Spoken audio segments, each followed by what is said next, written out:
Қатонқарағай ауданы Приморск ауылында орналасқан арайлы шығыс сауықтыру демалыс лагері 2018 жылы ашылды. Табиғаты әсем Бұқтырма көлінің жанында орын тепкен бұл кешен жыл бойы жұмыс жасайды. Бір ауысымда 50 баланы қабылдауға мүмкіндігі бар лагерь сапалы қызмет көрсетіп, түрлі үйірмелер демалысты қызықты әрі мәнді өткізуге сеп болмақ. Қазірге дейін 2000-ға жуық бала демалттық. Оның үстінде аз қамтылған отбасының балалары басым көпшілігі, және де 2019 жылы Арыс қаласының төтенше жағдайға байланысты 50 баласын лагерьге демалттық. Қазірге дейін біз қысы жазы жұмыс істейтін мекемеміз. Ал қазіргі таңда Серебрянск қаласы балалар үйінің балалары демалып жатыр қазір. 50 бала 50 күнге негізі өзі шақталған 50 орындық. Бұл жерде өтетін іс-шаралардың барлығы мәдени, спорттық, танымдық, интеллектуалдық және де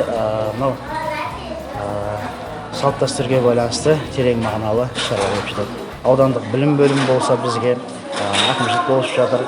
Барлығы жан-жаққа қандай көмек болады, барлығы түгел болып жатыр. Індетке байланысты демалыс лагерінде сақтық шараларына аса мән берілген. Тәрбиешілер мен қызметкерлердің барлығы ковидке қарсы екпе алған, ал аумағына бөтен адамдарды мүлдем кіргізбейді. Демалып жатқан балалардың барлығын ПЦР анықтамасы арқылы қабылдайды. Қазір мұнда Серебрянскідегі балалар үйінің тәрбиеленушілері жаздық сауықтыру орнында 1,5 айға жуық уақытын тиімді әрбір күнін мәнді өткізуде. Бұл лагерь ұнайды, су жылы, тамақ жақсы. Сосын комната бар үлкен, бәрі жақсы. Проводим разные мероприятия. Лагерде әртүрлі шаралар өтеді. Кешке жақын би кеші болады. Тамақтары да дәмді, өте көңілді, қызықты ойындар ойнаймыз.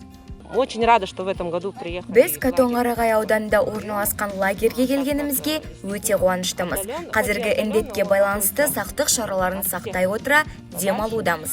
Қасымызда демалып жүрген бөгде адамдар жоқ. Балаларға қатты ұнап жатыр. Тамақтары дәмді, бөлмелері кең. Әр күніміз ерекше өтуде. Жас жеткіншектер ән айтады, би билейді, түрлі ойындар өткізіп, белсене қатысуда. Қатонқарағай ауданына жақсы жаңалықпен жаңа леп алып келген демалыс орнының ішінде балаларға арналған жатын және жуыну бөлмелері, сондай-ақ асхана мен медициналық көмек көрсететін кабинеттер жаңа технологиялармен жабдықталған. Сондай-ақ балалардың қауіпсіздігі үшін сауықтыру лагеріне қарасты Бұқтырма көліндегі аумақ қоршалып, құтқарушылар қызмет етеді. Ал жас жеткіншектер арнайы спорт алаңында таңғы жаттығу жасап, салауатты өмір салтын серік етуде. Қарасаң көзің тоймайтын, табиғаты ерекше жерде орналасқан сауықтыру лагері 1 жылда 1000 балаға дейін қабылдауға мүмкіндігі бар.